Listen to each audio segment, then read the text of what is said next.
God certainly wants to dwell with his people through the Spirit. Jesus refers to God's dwelling with his people as the promise of my Father. It is the Father's promise that is fulfilled in Jesus. It is God's promise that is definite, certain, and reliable. Whatever God has promised will come to pass. Jeremiah and Ezekiel both state this promise as part of the new covenant that God makes with his people. The new covenant is the message of restoration. In it, God promises to deliver his people from bondage, to forgive them of the sin that caused their bondage, and to reclaim them as his people. In Ezekiel, God says, "A new heart will I give you, and a new spirit will I put within you. And I will take away the stony heart out of your flesh, and I will give you a heart of flesh, and I will put my spirit within you, and cause you to walk in my statutes, and you shall keep my judgments and do them." This covenant promise constitutes a new relationship with God. That is, God will restore and reestablish his people and place his spirit within them. This spirit will replace the stony heart and give them a heart that is sensitive to the things of God. It will help people to overcome the stubbornness that blocks God's flow in their life. This spirit will help us, to understand and to gravitate to what God is doing today. It'll help us to understand that God is speaking. It'll help us to understand that there is more for us to do in this world. God says the Spirit will cause you to walk in my statutes, observe my judgments, and do them. The Spirit will empower you and change you. You will understand God's ways, perceive his will, and obey him.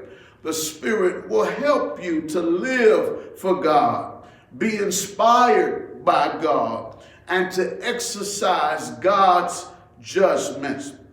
The Spirit will give you boldness and courage to stand up for God in this world. The Spirit will help you to discern truth, to operate with divine wisdom, and to press on for Jesus. The Spirit will make a difference in your life and allow you to experience God's presence wherever you go. Jesus tells the disciples to wait for this move of God in the city of Jerusalem. Wait for the power. Wait on the power to be sent from glory. In Jerusalem, this place served as the spiritual and national capital of Israel and of Judaism in Jesus' day. The temple was there, and many worshipers made their way to Jerusalem for holy days and festivals. Jerusalem was the center of Israel's faith and practice. The disciples are told to wait in this place to experience God's power and to proclaim the good news about Jesus and salvation, they must gather in one place and wait for the blessing in Jerusalem.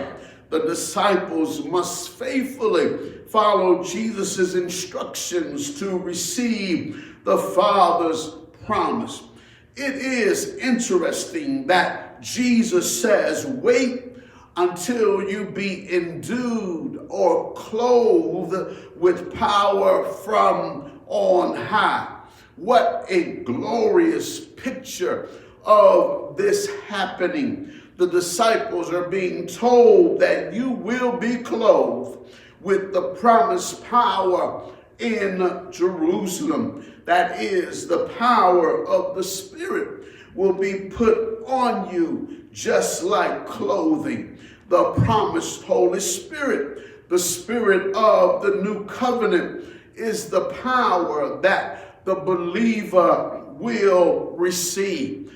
This power or force of the Spirit is a must for every child of God. So Jesus categorically commands the disciples to wait until the Spirit comes upon you. The Spirit will be experienced individually by each person who believes on the Lord. The beauty of the Father's promise is that the Spirit will be on you and in you to influence you in the ways of God.